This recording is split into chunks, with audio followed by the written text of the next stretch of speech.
नमस्ते बच्चों। पूरे 50 प्रश्नों के साथ 50 एमसीक्यू प्रश्नों के साथ जो आपके आईसीएसई के लिए बहुत ज़्यादा जो इम्पोर्टेंट क्वेश्चन है, महत्वपूर्ण प्रश्न है, मैं आज आपके सामने उपस्थित हूँ। सबको मेरा प्रणाम। पहला शब्द है जो आप यहाँ पर देख रहे हैं, पहला शब्द है असत्य। असत्य के लिए चुनना है हमें पर्यायवाची शब्द। तो प्रश्न को और उसके इंस्ट्रक्शंस को बहुत ध्यान से पढ़िए। पर्यायवाची शब्द यानी सिनोनिम्स, सिनोनिम। तो यहाँ पर असत्य का जो सिनोनिम है वो है मिथ्या। ठीक है, असत्य का सिनोनिम है मिथ्या। दूसरा शब्द है, दूसरा जो प्रश्न है वो है हृदय। हृदय का हमें समानार्थी शब्द, समानार्थी और पर्यायवाची एक ही है। समानार्थी हम एक ही लिखते हैं आईसीएसई के लैंग्वेज में। समानार्थी शब्द का अर्थ होता है right the meaning of the following word, और पर्यायवाची हम हमेशा दो लिखते हैं आईसीएसई की भाषा में। ये अलग बात है कि अभी आपका जो प्रश्न, जो एग्जाम परीक्षा का जो मेथड है वो बदल गया है सेमेस्टर 1 एमसीक्यू, और उसी की हम तैयारी कर रहे हैं। हम बढ़ते हैं तीसरे शब्द, दूसरे शब्द की ओर। हृदय का समानार्थी शब्द। अब कई बच्चे ऐसे होंगे जिन्होंने उर कभी सुना ही नहीं होगा, और यही इसका उत्तर है। तो ऐसी स्थिति में क्या करना चाहिए हमें, और अन्य 3 ऐसे कौन से विकल्प हैं जिसको हम समझ सकते हैं, हम जान सकते हैं, हम वो देखेंगे। तो घर हमें पता है कि घर के जो सिनोनिम्स हैं, जो समानार्थी शब्द हैं, वो है गृह, सदन, आलय, निकेतन।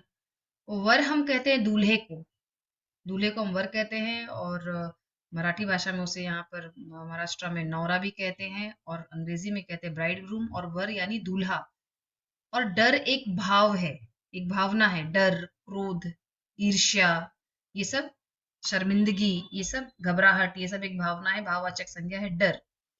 तो हमें यहाँ पर देखना है कि हृदय शब्द के लिए समानार्थी शब्द क्या है। तो चूंकि ये तीनों नहीं है, तो यही ऑप्शन, यही विकल्प सबसे सही है, क्योंकि कई बच्चों को उर शब्द नहीं आएगा, नहीं समझेगा अगर उन्होंने ध्यान से पढ़ाई नहीं की है ऐसी स्थिति में। तो उर, तो इसका उत्तर है उर। हम बढ़ते हैं अपने अगले प्रश्न की ओर। हमारा जो अगला प्रश्न है, तीसरा प्रश्न।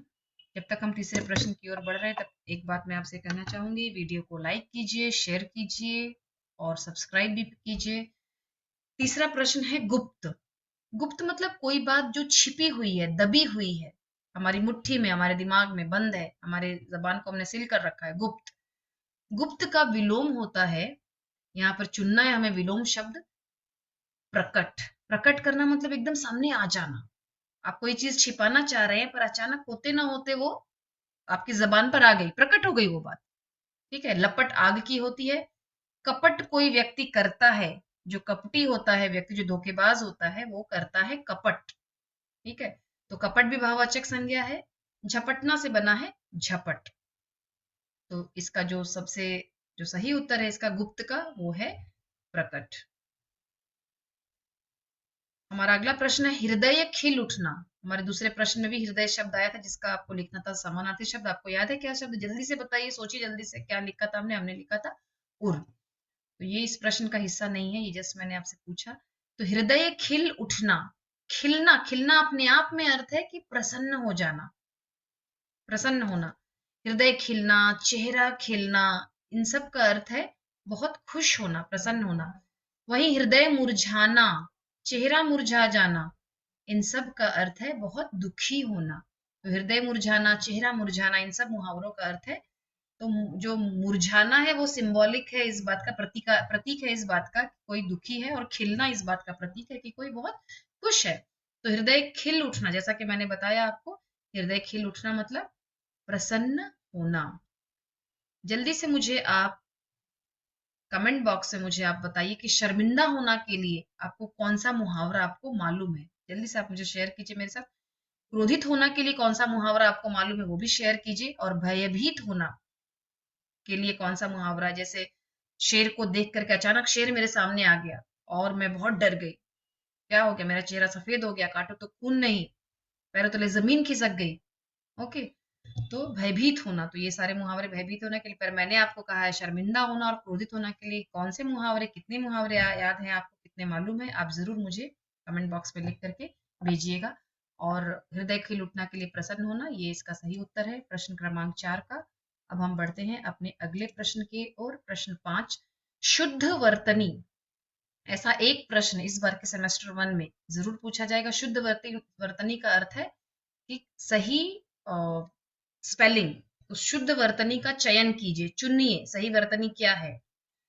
तो आशीर्वाद, आशीर्वाद, आशीर्वाद, आशीर्वाद, तो यह शब्द सही है। मैं चाहती हूँ आप अपना राइटिंग मटेरियल लेकर बैठिए और मेरे साथ साथ आप लिखित रूप में इसे खत्म कीजिए। मैं उत्तर कहूं उससे पहले आपका उत्तर आपकी नोटपैड शीट पर, आपकी नोटबुक पर लिखी हुई होनी चाहिए, लिख लेना चाहिए आप। तो आशीर्वाद का शुद्ध वर्तनी है ये, यहाँ पर ये जो पहला ऑप्शन है, पहला विकल्प है वो। हमारा अगला जो प्रश्न है, प्रश्न क्रमांक 6, दयालु शब्द का भाववाचक संज्ञा आपको चुनना है। दयालु क्या है, पहले यह जानिए कि दयालु क्या है। मतलब व्याकरण के दृष्टिकोण से दयालु क्या है। रमजान दयालु था, तो इस संज्ञा की को डिस्क्राइब कर रहा है ये दयालु शब्द, इसीलिए यह विशेषण है। रमजान दयालु था। सेठ, जो धनी सेठ थे महायज्ञ का पुरस्कार में, वे दयालु थे। ठीक है। बहू की विदा में जो राजेश्वरी थी वो दयालु थी। ये जो कुछ चैप्टर्स हैं आपके, वो हम साथ साथ हम इन चैप्टर्स के बारे में भी मैं आपसे चर्चा कर रही हूँ। तो ये है दयालु। दयालु का भाववाचक संज्ञा, रमजान के मन में दया की भावना थी, तो क्या शब्द सही होगा, दया। तो दयालु का भाववाचक संज्ञा शब्द जो है हम चुनेंगे इसे दया। तो ये इसका उत्तर है, दयालु का दया। इसके अलावा जो कुछ आपके साथ मैं शेयर करना चाहती हूँ, दैवीय शब्द क्या है। धन्ना सेठ की पत्नी को दैवीय शक्ति प्राप्त थी। कैसी शक्ति प्राप्त थी, ये जो कैसी है यानी कैसी शक्ति, तो दैवीय, ये विशेषण है और ये विशेष्य है, इसकी विशेषता बता रहा है, तो ये विशेषण शब्द है। दयावान, दयावान भी विशेषण है, दयाशील भी विशेषण है। अब हम बढ़ते हैं अपने 7वें प्रश्न की ओर। मोहन पुस्तक पढ़ रहा है, प्रस्तुत कथन का काल पहचाने। जो प्रश्न बहुत एकदम बहुत ही आसान है, बाएं हाथ का खेल है आपके लिए, बहुत आसान के लिए बाएं हाथ का खेल, खाला जी का घर। तो जो प्रश्न बहुत आसान है उसको मैं चर्चा नहीं करूंगी। मोहन पुस्तक पढ़ रहा है, तो ये है अपूर्ण वर्तमान काल। फॉर द टाइम बीइंग, थोड़ी देर के लिए सोचिए कि अगर ये होता मोहन पुस्तक पढ़ रहा था, तो ये होता हमारा अपूर्ण भूतकाल, अपूर्ण भूतकाल होता ये। और यदि यही प्रश्न होता मोहन पुस्तक पढ़ता है, मोहन पुस्तक पढ़ता है, अगर यह प्रश्न ऐसा होता तो फिर ये होता हमारा सामान्य जो वर्तमान होता है, सामान्य वर्तमान काल ये होता हमारा सिंपल प्रेजेंट। अब हम बढ़ते हैं 8वें प्रश्न की ओर। अगला जो हमारा प्रश्न है, करुणा का विशेषण शब्द आपको चुनना है। एक एग्जाम्पल मैं देती हूँ, दो कलाकार चैप्टर आपने पढ़ा होगा। गर्ग स्टोर के सामने एक करुण दृश्य देखा। कैसा दृश्य देखा उन्होंने, करुण दृश्य देखा। करुण दृश्य, कैसा दृश्य, करुण दृश्य, यानी जो हमारे हृदय को एकदम, हमारे हृदय को उससे उसे, उसे उस दृश्य को देख करके पीड़ा पहुंचे, हमारे हृदय में दया की भावना जाग जाए, तो उसे हम कहते हैं करुण। तो करुणा का विशेषण शब्द हमें चुनना है, करुण। तो यहाँ पर हमें नजर आ रहा है करुण, तो ये ऑप्शन हमारा करेक्ट है। चौथा प्रश्न, चौथा जो प्रश्न है, ऑप्शन है, विकल्प है, वो सही है। 9वां प्रश्न है, राम संगीत सीखने के लिए ओम के घर गया है। राम संगीत सीखने के लिए ओम के घर गया है। वाक्य का भेद पहचाने। 3 प्रकार के वाक्य आपने सीखे हैं रचना के आधार पर, संयुक्त, सरल और मिश्र। जैसा कि आपको पता है, मिश्र के लिए वाक्य में यदि और तो है। वाक्य का आरंभ ज्यों त्यों जब तब आदि से हो रहा है। और इसका एक जो फंडा है वो है कि पहला वाक्य दूसरे पर या फिर दूसरा वाक्य पहले पर डिपेंडेंट हो, आश्रित हो, या फिर दोनों ही एक दूसरे पर आश्रित हो। तो ये सब मिश्र वाक्य की श्रेणी में, मिश्र की कैटेगरी में आते हैं। संयुक्त वाक्य में एक कंजंक्शन जो है वो और इसलिए होता है। तो राम को संगीत सीखना था, इसीलिए वह ओम के घर गया है। अगर ये इस तरह का होता, राम को संगीत सीखना है और इसीलिए वह ओम के घर गया, अगर ये होता तो फिर ये संयुक्त वाक्य की श्रेणी में होता। तो ना तो संयुक्त है ना ही मिश्र है, तो ये राम संगीत सीखने के लिए ओम के घर गया है, ये हमारे सरल वाक्य की कैटेगरी में आता है। अब हम बढ़ते हैं अगले वाक्य की ओर। मेरा आपसे यहाँ पर एक प्रश्न है कि मुझे कमेंट बॉक्स में लिख करके जरूर बताएं कि अगर हम इसे मिश्र में बदलेंगे तो आपका उत्तर क्या होगा। इसे जरूर लिख करके आप मुझे बताइए।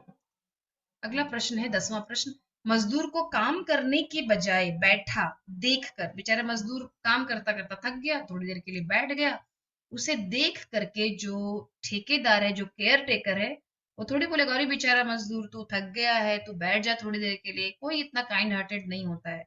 बाय एंड लार्ज जो ठेकेदार होते हैं वे बड़े ही निर्मम होते हैं और काम लेना जानते हैं। तो जो ठेकेदार है वह आग बबूला हो गया। सही उत्तर है आग बबूला हो गया। यह मुहावरा सही है इसके लिए। हम जानेंगे कि और 3 मुहावरों का अर्थ क्या है इसमें।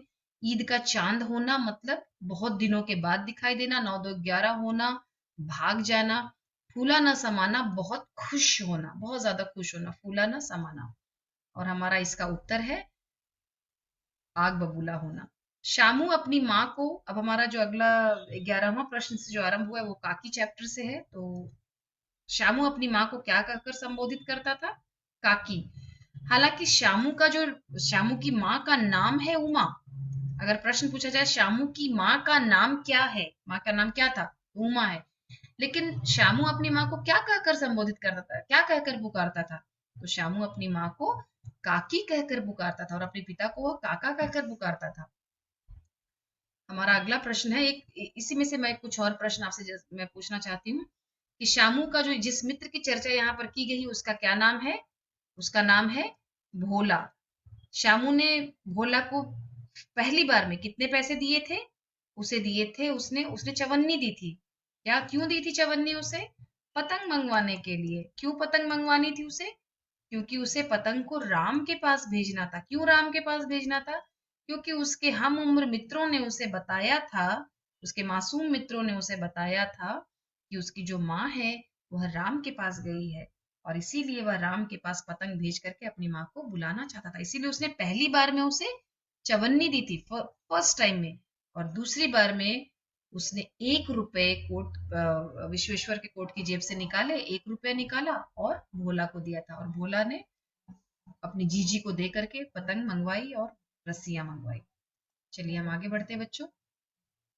हमारा जो 12वां प्रश्न है, बुद्धिमान गुरुजनों ने शामू को क्या विश्वास दिलाया था? यहाँ बुद्धिमान गुरुजन कहने का अर्थ है जो भी हमें बुद्धि दे, जो भी हमें ज्ञान दे।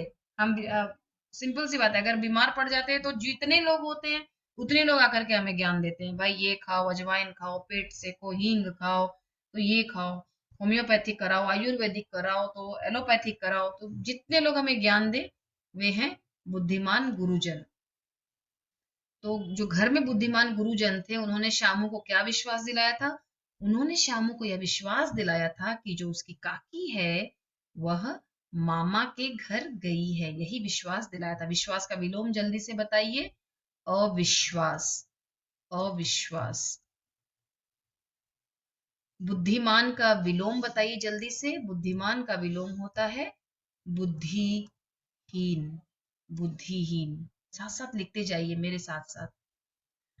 13वां प्रश्न है, शामू क्या पाने के लिए उत्कंठित था? उत्कंठित का अर्थ होता है बेचैन, बेसब्र, एकदम रेस्टलेस हो जाना। तो शामू को जैसे ही एक आइडिया मिला, एक विचार आया कि ओह मेरी माँ राम के यहाँ गई है। और एक बार जब वो ऐसे ही उदास मन से आकाश की ओर देख रहा था, क्योंकि उसे मालूम था, मालूम था कि जो राम है वो ऊपर आकाश में रहते हैं, तो वहां उसने उड़ती हुई पतंगों को उसने देखा और उन पतंगों को देख करके उसे एक विचार सूझा, उसे एक आइडिया आया कि क्यों ना मैं भी पतंग भेजूं। अपनी माँ को मैं भेजूंगा और मेरी माँ समझ जाएंगे, ओह मेरे शामू ने मेरे लिए पतंग भेजी है। तो बस शामू क्या पाने के लिए उत्कंठित हो गया? शामू पतंग पाने के लिए उत्कंठित था। तो उसने किससे मांग की पतंग की? उसने अपने पिता विश्वेश्वर से उसने पतंग की मांग की।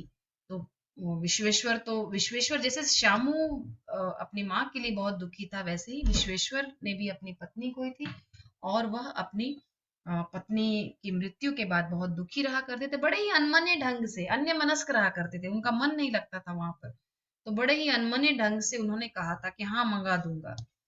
तो शामू को लगा कि पता नहीं ये मेरी मांग पूरी होगी या नहीं होगी, और इसीलिए उसने चावन्नी का वहां पर आविष्कार भी किया था।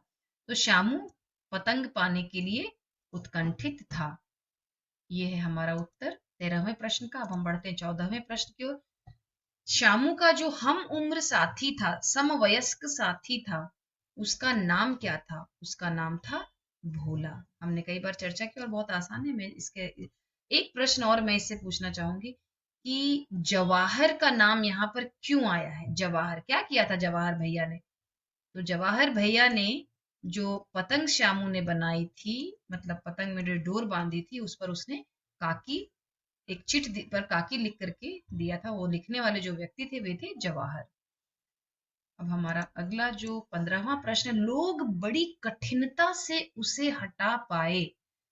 प्रस्तुत कथन में उसे सर्वनाम का प्रयोग किसके लिए किया गया है?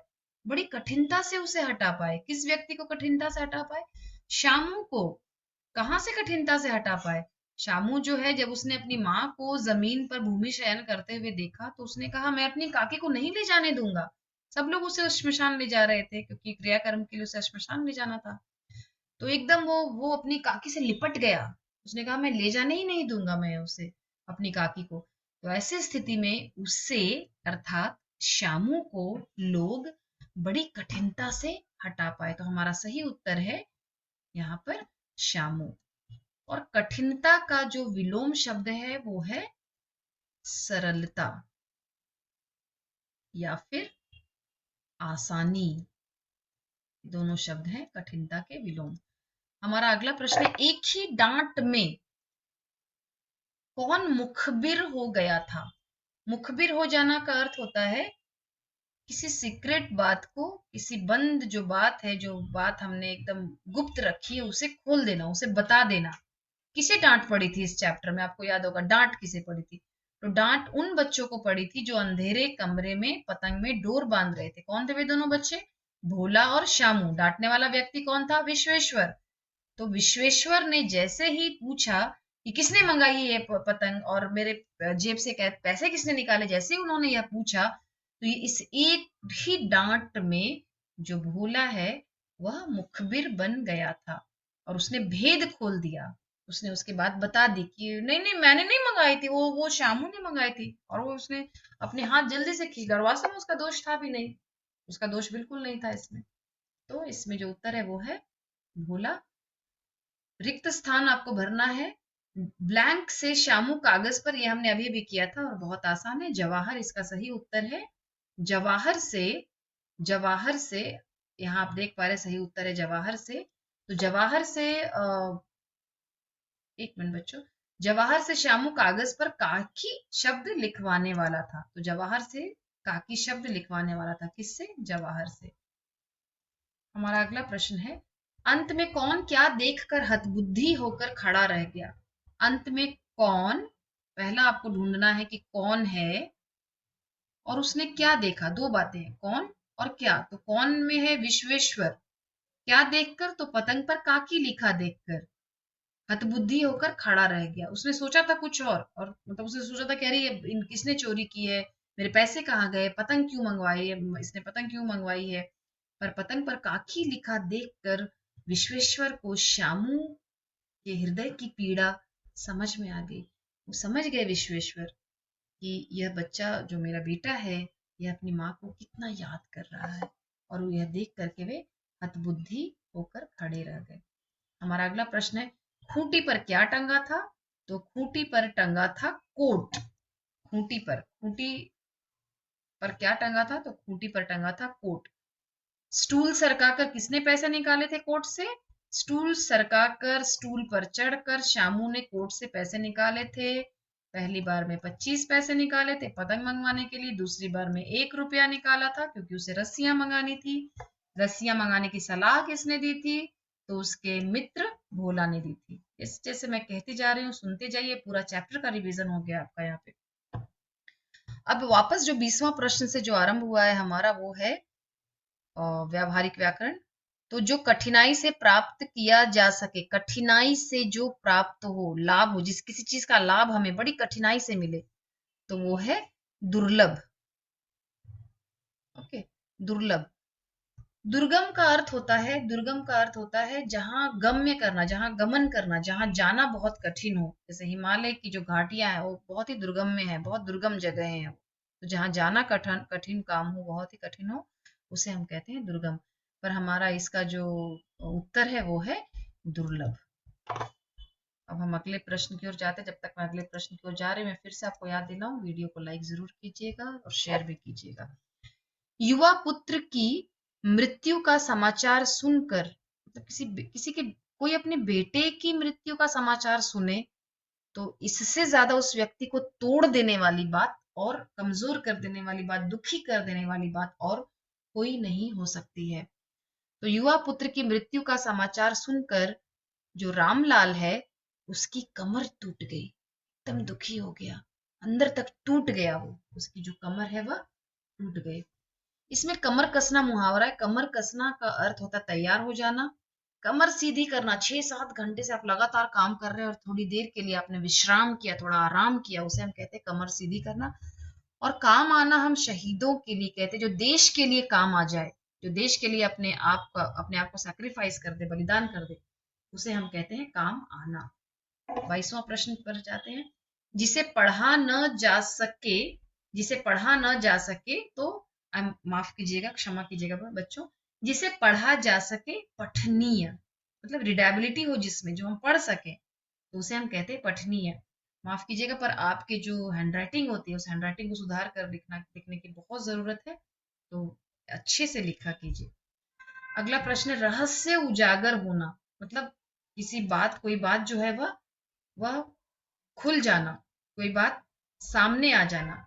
तो रहस्य उजागर होना के लिए उचित मुहावरा नहीं है। प्रश्न ध्यान से पढ़िए, उचित मुहावरा नहीं है। तो 3 मुहावरे ऐसे हैं जिसका अर्थ है कि रहस्य सामने आ जाना। तो कच्चा चिट्ठा खोलना, किसी के बारे में सच्चाई बता देना। ओके, आप पुलिस के पास गए और आपने किसी के बारे में सच्चाई बताई, अपने पड़ोसी के बारे में, कि आपने उसे ऐसे अनैतिक कार्यों को करते हुए देखा, इलीगल काम करते हुए देखा है, तो आपने उसका कच्चा चिट्ठा खोल दिया। उगल देना, जैसे शामू के बारे में भोला ने सच्चाई उगल दी, बता दिया। कलई खुलना, भेद सामने आना। तो मोर और लेस इन तीनों के अर्थ एक ही है, लेकिन कच्ची गोलियां खेलना, जानिए हमने भी कच्ची गोलियां नहीं खेली हैं, मतलब हम भी बहुत अनुभवी हैं। ओके, हम कोई क्या वो, आप जो बच्चे खेलते हो कहते हैं अरे ये कच्चा नींबू है, नया नया आया है अभी खेलने के लिए, तो हम कोई कच्चे नींबू नहीं है, हमने कच्ची गोलियां नहीं खेली है। तो कच्ची गोलियां खेलना, एक्चुअली हम इसे वास्तव में हम इसे इस तरह से प्रयोग करते हैं, हमने भी कच्ची गोलियां नहीं खेली है, तो हम अनुभवी है, कहने का अर्थ है अनुभवी है।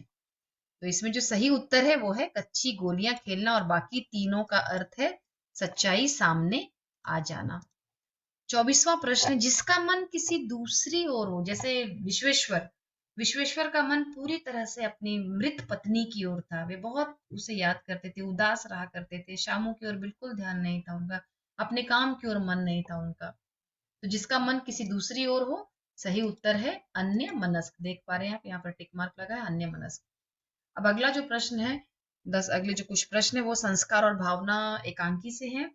माँ के बड़े बेटे को कौन सी बीमारी हुई थी, यहाँ पर हम बात करेंगे माँ के बारे में, कुछ बातें करेंगे संक्रांति काल की। माँ को संक्रांति काल की कहा गया। संक्रांति काल मतलब जो संकीर्ण विचारधारा की हो, जो पुरानी परिपाटियों पर चलती हो, पुरानी विचारधाराओं को मानती हो और नई विचारधारा को स्वीकार करने में थोड़ा हिचकिचाती हो, तो उसे हम कहते हैं संक्रांति काल की। तो माँ संक्रांति काल की थी। और उनके बड़े बेटे, क्या नाम है बड़े बेटे का?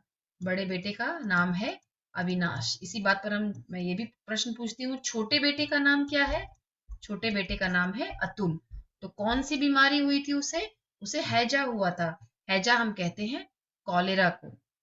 तो जो बड़ा बेटा अविनाश है, उसे कहा गया कि वह फौलाद के समान था, वो टूट जाएगा पर किसी से मदद नहीं मांगेगा। ये बड़े बेटे के बारे में एक और जानकारी उसमें दी गई है।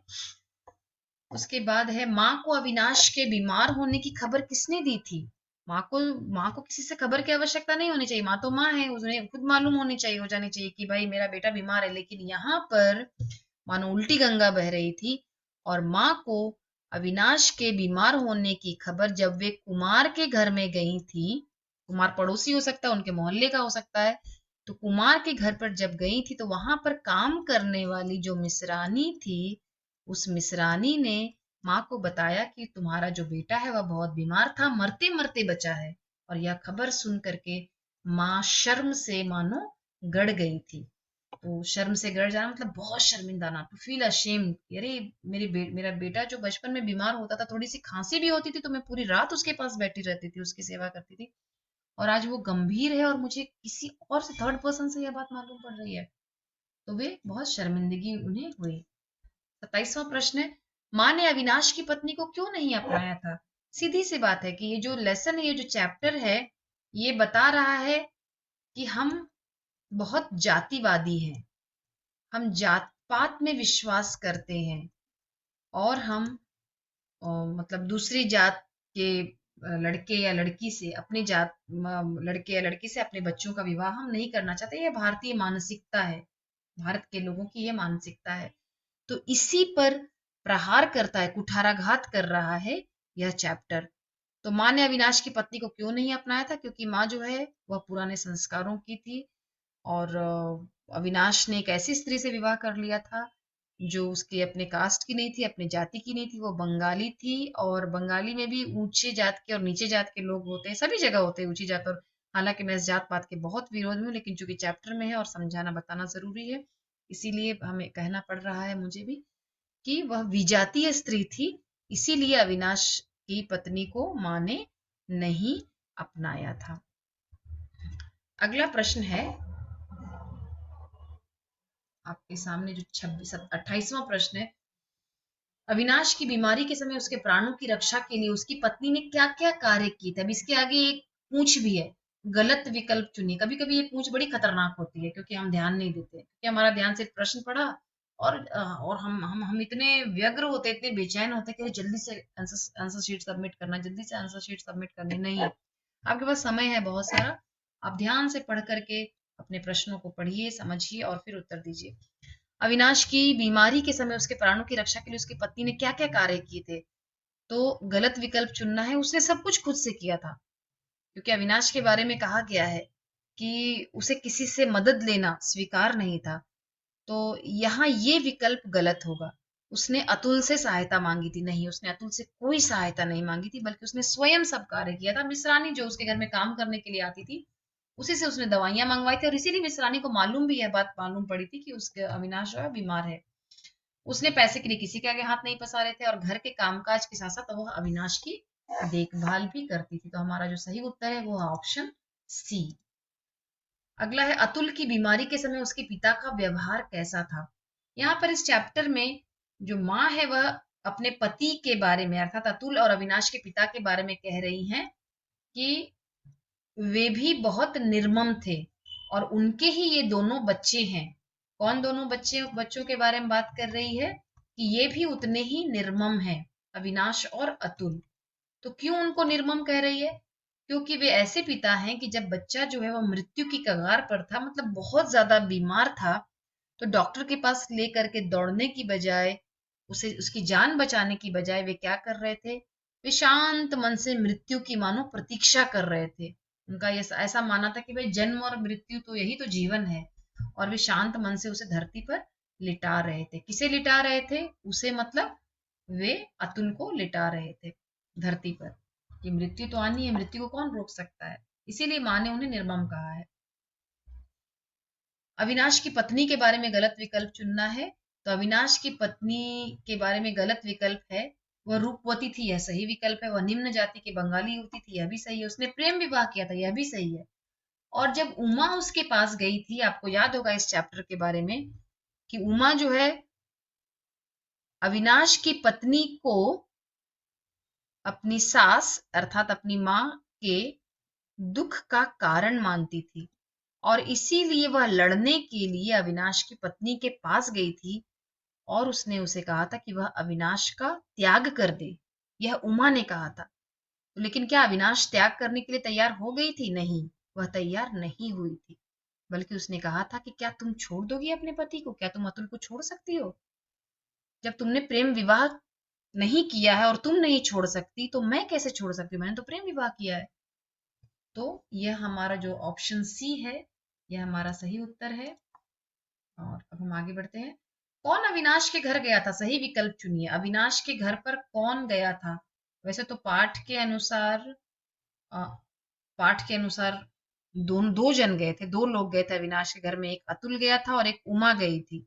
लेकिन आगे का जो क्यों है ये पूंछ भी हमें देखना जरूरी है। मैंने आपसे कहा है कि प्रश्नों को अच्छी तरह से पढ़िए, एक या दो पूंछ होते हैं उनको ध्यान से पढ़िए। तो कौन अविनाश के घर गया था? तो ये दो विकल्प यहाँ पर हो सकते हैं।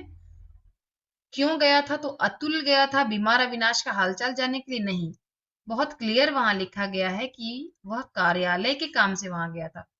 उमा गई थी, हाँ उमा गई थी। क्यों गई थी? अविनाश की पत्नी से झगड़ने के लिए गई थी। जी हाँ, ये सही विकल्प है। अभी अभी मैंने आपको बताया था इसके पहले वाले प्रश्न में भी। कहते हैं उसके बचने की कोई आशा नहीं है। प्रस्तुत कथन में किसके बारे में बात की गई है? किसके नहीं बचने की बात की गई है? देखिए, अविनाश को उसकी पत्नी ने बचा लिया, लेकिन उसे बचाते बचाते वह स्वयं अब बीमार पड़ गई है। तो यहाँ पर बात की जा रही है अविनाश की पत्नी के बारे में। और अविनाश भी अभी अभी बहुत गंभीर अवस्था से उठा है, तो वो अपनी पत्नी के वो स्वस्थ हो रहा है, स्वास्थ्य लाभ हो रहा है उसे, लेकिन इतना भी स्वस्थ नहीं है कि वह अपनी पत्नी की अच्छी तरह से देखभाल कर सके। तो इसीलिए उसके बचने की कोई आशा नहीं है। अविनाश की पत्नी के बारे में बात की जा रही है। संस्कारों की दासता सबसे भयंकर शत्रु है। प्रस्तुत कथन का वक्ता कौन है? इस कथन का वक्ता है, आपको सबसे पहले मैं पूछना चाहूंगी इसमें ऐसा कौन है जिसने संस्कारों को तोड़ा? तो वो है अविनाश। कैसे तोड़ा उसने? संस्कार देते हैं हम बच्चों को कि भाई अपने कुल में, अपनी जाति में विवाह करना है, विजातीय विवाह नहीं करना है। लेकिन उसने क्या किया अविनाश ने? उसने विजातीय विवाह किया और उसने माँ को यह बात समझाई। लेकिन उसके इस विजातीय विवाह को किसने स्वीकार नहीं किया? माँ ने उसके इस विवाह को स्वीकार नहीं किया। तो ऐसी स्थिति में उसने अपनी माँ को समझाया कि माँ, तुम संस्कारों की गुलाम हो, और जो तुम ये गुलामी कर रही हो ना, यह समाज का, परिवार का सबसे भयंकर शत्रु है। तो यह अविनाश कहता है माँ से। इसकी जो वक्ता है वो है, इस कथन का जो वक्ता है वो है अविनाश। अपनी माँ के प्रति अतुल के क्या विचार थे? तो अपनी माँ के प्रति अतुल के विचार थे कि जो उसकी माँ है, एक सेकंड, एनोटेशन। उसकी जो माँ है, अपनी माँ के प्रति अतुल के विचार क्या थे? माँ द्वारा रूढ़िवादी संस्कारों का पालन उचित है? नहीं, अतुल का मानना था कि ये उचित नहीं है। उसने स्पष्ट शब्दों में कहा था अगर तुम अपनी इन विचारधाराओं को छोड़ करके वहां जाओगी तो चलो, नहीं तो मत चलो। बहुत स्पष्ट ये बात कही उसने। फिर उसने कहा कि तुम इतनी कमजोर हो माँ, मतलब तुम मतलब जो संस्कारों की दास्ता को भी तुम नहीं तोड़ सकती। तो उसका यही कहना था कि उसकी माँ का जो व्यक्तित्व है वह कमजोर है। फिर अविनाश को घर से अलग करके उन्होंने परिवार का मान बढ़ाया था, ये भी गलत है। वे आधुनिक विचारधारा की महिला है? नहीं। बहुत क्लियर शुरू में ही कहा गया है कि वे संक्रांति विचारधाराओं की महिला है। हाँ, अंत में उनकी विचारधारा बदल जाती है। अगला प्रश्न है, अविनाश के विवाह को स्वीकार न करने पर उसने अपनी माता को क्या समझाया था? तो अविनाश के विवाह को स्वीकार न करने पर उसने अपनी माता को, अब देखिए पूंछ है, यहाँ पर पूंछ है, गलत विकल्प चुनिए। अविनाश के विवाह को स्वीकार न करने पर उसने अपनी माता को क्या समझाया था? तो अविनाश की माता को अपेक्षा थी कि अविनाश उसकी बात सुनेगा। उन्होंने अविनाश को जन्म दिया है, अविनाश का पालन पोषण किया है, अविनाश को एक जिम्मेदार नागरिक बनाया है, उसे अपने पैरों पर खड़ा किया है, तो अब उनकी बात मानेगा। लेकिन अविनाश का कहना था कि संतान से जरूरत से ज्यादा मोह करना पाप है, ये अविनाश का कहना था। दूसरी बात जो अविनाश ने कही थी कि संतान का पालन पोषण करना माता पिता का नैतिक कर्तव्य है, यह बात भी अविनाश ने कही है। और यह बात भी अविनाश ने कही थी कि माता पिता संतान का पालन पोषण कर राष्ट्र का ऋण चुकाते हैं। चैप्टर ध्यान से पढ़िए। अविनाश ने ये तीनों बातें अपनी माँ से कही है, लेकिन ये जो बात है यह उसने अपनी माँ से नहीं कही है। तो ये हमारा आंसर है। तो कौन सा है यह वाक्य? कि माता पिता संतान का पालन पोषण करके उन पर एहसान करते हैं, ऐसा अविनाश ने बिल्कुल नहीं कहा है। हाँ, लेकिन ऊपर के जो तीनों वाक्य हैं वह अविनाश ने कहे हैं। मैं आपको एक पेज नंबर बताती हूँ आपके टेक्स्ट बुक में, आप उस टेक्स्ट बुक के उस पैराग्राफ को जरूर पढ़िएगा। एकांकी संचय में पेज नंबर 11 और जो अंतिम पैराग्राफ है, उसे आप पढ़िए और हर एक वाक्य को वहां पर अंडरलाइन करते हुए आप पढ़िए। तो आपको ये सारे वाक्य जो मैंने अभी आपको बताए हैं वो मिल जाएंगे आपको। हमारा अगला प्रश्न है बच्चों, आशा करती हूँ ये आपके बहुत काम आएगी, ये जो शीट मैंने शेयर किया है आपके साथ। माँ के चरित्र की क्या कमजोरी थी, मतलब माँ के कैरेक्टर, मतलब माँ की जो चरित्र है उसमें क्या कमजोरी थी। तो जो माँ है वे अपनी जाति को श्रेष्ठ मानती थी, राइट। उन्हें लगता था कि बाकी सभी जातियां, जैसे अविनाश की पत्नी को नीची जाति का मानती थी, इसलिए उसको स्वीकार नहीं किया। वे रूढ़िवादी ऑर्थोडॉक्स थी, वे रूढ़िवादी संस्कारों से ग्रस्त थी। देखिए संस्कार बहुत सारे होते हैं, कुछ संस्कार हैं जो मानने चाहिए, हमें हमें जरूर मानने चाहिए, उनको फॉलो करना चाहिए। लेकिन कुछ संस्कार हैं जो हमें कष्ट देते हैं, हमें मतलब परिवारों को तोड़ते हैं, लोगों को जोड़ने की बजाय लोगों को दूर करते हैं, तो ऐसे संस्कारों को तोड़ देना ही उचित है। और वे छुआछूत में विश्वास रखते थे, उन्हें ऐसा लगता था कि अरे वो नीची जाति की जो बहू है, अगर वो घर में आ जाएगी तो मैं कैसे उसका बनाया हुआ खाना कैसे खाऊंगी। तो जो टचेबिलिटी होती है, छुआछूत होता है, वे उसमें विश्वास रखती थी। तो इसका उत्तर होगा उपर्युक्त सभी। अब हमारा अगला प्रश्न है, अतुल ने उमा को अविनाश के बारे में क्या बताया था। इस प्रश्न को ध्यान से पढ़े, किसने, अतुल ने किसे, उमा को, किसके बारे में, अविनाश के बारे में। तो क्या बताया था अविनाश के बारे में, हम चारों विकल्पों को जरा हम खंगालते हैं, क्या है। अविनाश ने विजातीय विवाह कर गलती की थी। ऐसा कुछ नहीं कहा था अतुल ने। अविनाश ने अतुल से पैसे मांगे थे, नहीं। अविनाश परिवार से अलग ही रहना चाहता था, ऐसी भी कोई बात नहीं कही गई है। हाँ, उसने यह कहा था कि भैया जो है वे फौलाद के समान मजबूत हैं, वे टूट जाएंगे लेकिन झुकेंगे नहीं, किसी से वे मदद मांगने नहीं आएंगे, अगर तुम्हें मदद करना है तो तुम जाओ, करो मदद। अगला प्रश्न है, अविनाश की पत्नी की बीमारी की खबर सुनकर मां पर क्या प्रभाव पड़ा। तो जैसे ही मां ने सुना कि अविनाश की जो पत्नी है वह बहुत बीमार है, तो यह सुनकर मां बहुत दुखी हो गई, क्योंकि उन्हें मालूम था, मतलब उनमें ममत्व की भावना जाग पड़ी। उन्हें मालूम था कि अगर अविनाश की पत्नी को कुछ हो गया तो अविनाश की भी जान, अविनाश का जो मतलब अविनाश को भी बचाना बहुत मुश्किल हो जाएगा, उसकी जान बचाना बहुत मतलब कठिन हो जाएगा। तो उनमें ममत्व ममत्व की भावनाएं उमड़ पड़ी। उनके अनुसार बहू के न रहने पर बेटा भी न बचेगा, और वे बहू को अपनाने के लिए तैयार हो गई। तो ये तीनों ही बातें सही है, इसीलिए हमारा जो सही उत्तर होगा वो होगा उपर्युक्त सभी। अब हम अगले प्रश्न की ओर बढ़ते हैं बच्चों। 39वां क्वेश्चन, 39वां प्रश्न पर हम आ गए हैं। संस्कार और भावना एकांकी का ऑब्जेक्टिव क्या है, उद्देश्य क्या है, क्यों लिखी गई है, यह एकांकी क्यों लिखा गया है। तो इस एकांकी का उद्देश्य, हमें सही उद्देश्य चुनना है। परिवार के सदस्यों की भावनाओं को महत्व नहीं देना चाहिए, ऐसा कुछ नहीं है, ये गलत है।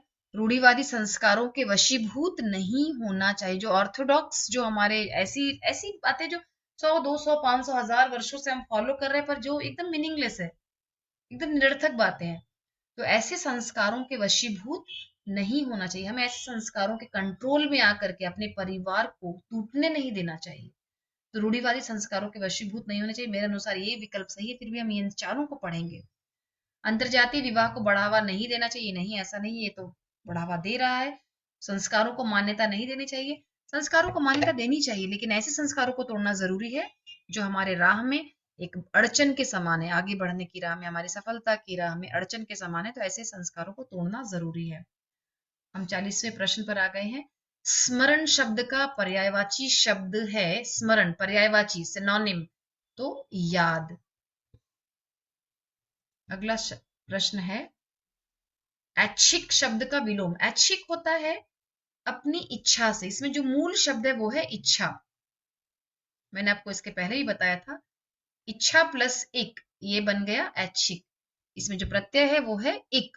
ऐसे ही अगर हम हृदय प्लस इक जोड़ेंगे तो क्या बनेगा, समाज प्लस इक जोड़ेंगे तो क्या बनेगा, धर्म प्लस इक जोड़ेंगे तो क्या बनेगा। शब्दों को आप मुझे कमेंट बॉक्स में जरूर लिखकर भेजिए। तो ऐच्छिक यानी अपनी इच्छा से, अपने मन से किसी चीज को लेना। जैसे 10वीं कक्षा में कई बच्चे इकोनॉमिक्स लेते हैं, कई होम साइंस लेते हैं, कई बच्चे कंप्यूटर साइंस लेते हैं, कंप्यूटर एप्लीकेशंस है, ये कॉमर्शियल स्टडीज है, तो ये आपका ऐच्छिक विषय है। लेकिन कई ऐसे विषय हैं जो अनिवार्य हैं, आपको लेना ही है, कंपलसरी आपको वो लेना, आप उसे छोड़ नहीं सकते। तो ऐच्छिक का विलोम होगा अनिवार्य।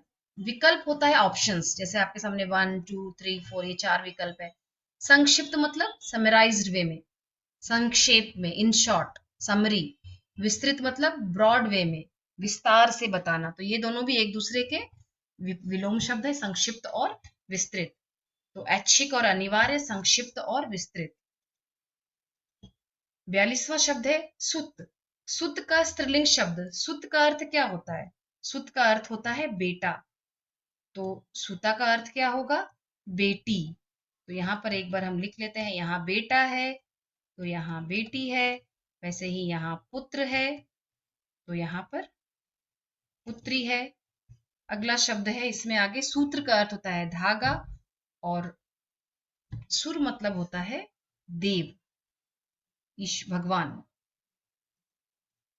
अगला प्रश्न है 43वां प्रश्न है, विशेषण शब्द चुनना है हमें। कैसे चुनेंगे विशेषण शब्द? हम इसे जरा सा वाक्य में प्रयोग करेंगे। अधीर, कौन अधीर था? शामू अधीर था। हमें चुनना है इन चारों में से विशेषण शब्द। हमने पहले शब्द से आरंभ किया, तो शामू अधीर था। इस संज्ञा शब्द को डिस्क्राइब कर रहा है अधीर शब्द, तो इसका मतलब है कि यही हमारा उत्तर है। फिर भी हम और जो 3 विकल्प है वो हम जरूर देखेंगे। युक्ति, उसे एक युक्ति सूझी, एक उपाय सूझा। उड़ान, पक्षी उड़ान भर रहे हैं। तृप्ति, पानी पीने के बाद जो जो धनी सेठ थे, जो धनी सेठ थे, उन्होंने एक लोटा पानी उन्होंने पिया और उसे पी करके उन्हें तृप्ति हो गई और वे कुंदनपुर नगर की ओर चल पड़े। तृप्ति का अर्थ होता है संतोष।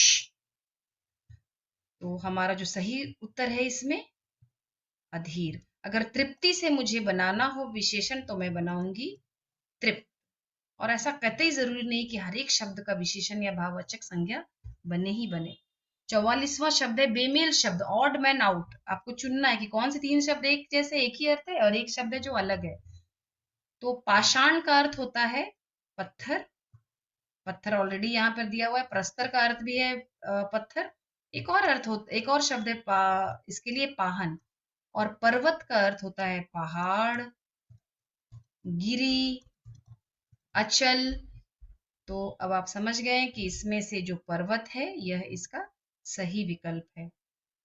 अब हम बढ़ते हैं 45वें शब्द की ओर, भाववाचक संज्ञा। भाववाचक संज्ञा एब्स्ट्रैक्ट नाउन। क्या होते हैं भाव? ईर्ष्या की भावना भाव है, एक भावना है। लालच की भावना भाव है, ये भावना है। प्रेम की भावना, अनुराग की भावना, तो ये सब भावनाएं हैं। घृणा, यह एक भावना है। तो हमें भाववाचक संज्ञा हमें चुनना है इसमें से। तो वह प्यासा है, वह प्यासा है, हमने विशेषता बताई। वह ना समझ है, मैं सफल हो गया, तो ये सब विशेषण है। रक्षा, मुझे उसकी रक्षा करनी है, और इससे हम रक्षक जब बनाएंगे तो वो होगा विशेषण। तो यह उत्तर हमारा सही है। चौथा जो विकल्प है यह हमारा सही उत्तर है।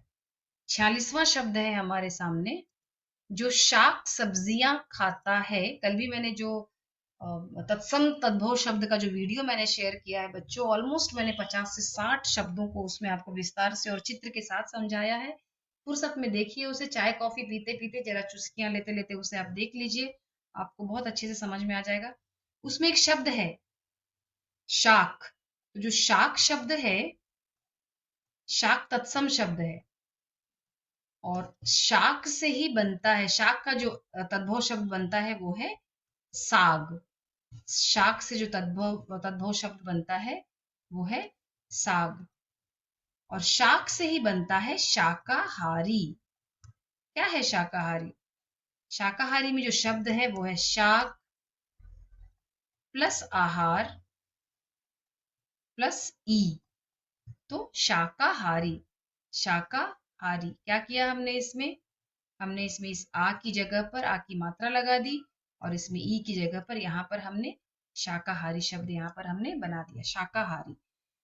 तो आप अक्सर पूछते हैं कि मैम जब आप कहते हैं जो साग सब्जियां खाता है तो सागाहारी क्यों नहीं होता? आप अक्सर पूछते हैं कक्षा में, सागाहारी क्यों नहीं था? वो इसलिए नहीं होता है क्योंकि ये शाक से, जो साग है वो शाक से बना है, और शाक के संस्कृत शब्द है, तत्सम शब्द है ये। तो जो शाक सब्जियां खाता है वो है शाकाहारी, और शाकाहारी का विलोम यहाँ पर लिखा है, ये है इसका विलोम मांसाहारी। जो फलों का सेवन करे, एक शब्द में फलाहारी, और जो सब कुछ खाता है शाकाहारी मांसाहारी फलाहारी जो सब करता है उसे हम कहते हैं सर्वाहारी। 47वें प्रश्न की ओर बढ़ते हैं। निम्नलिखित में से भाववाचक संज्ञा चुनिए। वह ज्ञानी है। वह ज्ञानी है, ऋषि मुनि, जो हमारे सामने ऋषि बैठे हैं वो ज्ञानी है, तो ये विशेषण शब्द है, ये है विशेषण शब्द। वह आलसी है, मैं बहुत आलसी हूं, तो मैं अपनी विशेषता बता रही हूँ, ये भी विशेषण शब्द है। बच्चा बहुत जिद्दी है, तो ये भी विशेषण है। लाचारी, यह मेरी लाचारी थी कि मैं चाहते हुए भी तुम्हारी मदद नहीं कर सका। लाचारी, लाचारी के सिनोनिम्स हम देखते हैं एक बार। मजबूरी, बेबसी, विवशता, ये तीनों लाचारी के सिनोनिम्स हैं। तो भाववाचक संज्ञा है इसमें लाचारी। अगर मैं लाचार शब्द पढ़ूंगी तो ये विवश, मजबूर और बेबस, ये इसके तीनों सिनोनिम्स हो जाएंगे। आगे बढ़ते हैं अगले प्रश्न पर। 48वां प्रश्न। निम्नलिखित में से कौन सा शब्द बहुवचन नहीं है? तो पुड़िया, आंखें और बस्ते, ये तो आपको पता है, ये बहुत ऑब्वियस प्रश्न है, बहुत ही आसान है, बाएं हाथ का खेल है आपके लिए। तो पुड़िया, आंखें और बस्ते, ये तीनों शब्द बहुवचन है। अगर यही यहाँ पर गुड़िया होता तो ये शब्द भी बहुवचन ही होता, लेकिन यहाँ पर है शब्द गुड़िया, इसीलिए यह सही उत्तर है। गुड़िया का जो पुल्लिंग रूप होता है वो होता है गुड्डा, याद रखिए, गुड्डा।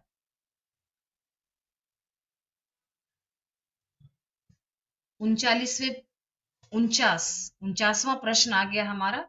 निम्नलिखित में से शुद्ध शब्द चुनिए। शारीरिक, अभी अभी हमने इसके ऊपर धार्मिक और हार्दिक आदि शब्द हमने लिखा था, जिसमें इक की मात्रा है, तो आपको समझ में आना चाहिए इक में छोटी ई है, कहाँ पर छोटी ई लगी है? शारीरिक, तो ये उत्तर सही होगा। बहुत ही आसान है आपके लिए ये समझना, शारीरिक। और ये जो अंतिम प्रश्न है, ये 50वां प्रश्न होना चाहिए था हमारा। ये जो अंतिम प्रश्न है 50वां प्रश्न होना चाहिए था। एड़ी चोटी का जोर लगाना, एड़ी चोटी का जोर लगाना। तो एड़ी हम एंकल को कहते हैं, चोटी हम शीर्ष को कहते हैं, शिखर को कहते हैं चोटी, हिमालय की चोटी यानी सबसे ऊपरी भाग।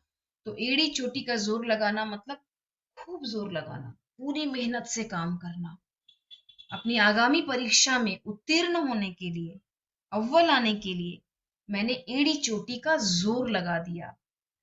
तो ये इसका सही उत्तर होगा, एड़ी चोटी का जोर लगाना में यह इसका सही विकल्प है।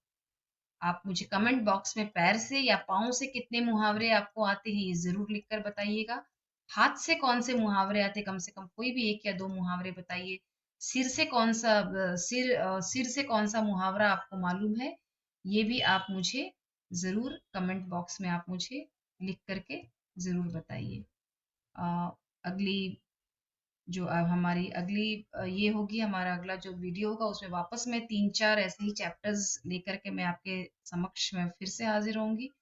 तब तक मैं आपसे विदा लेती हूँ और आप ज़रूर लिखित अभ्यास इसका करते रहिए। नमस्ते।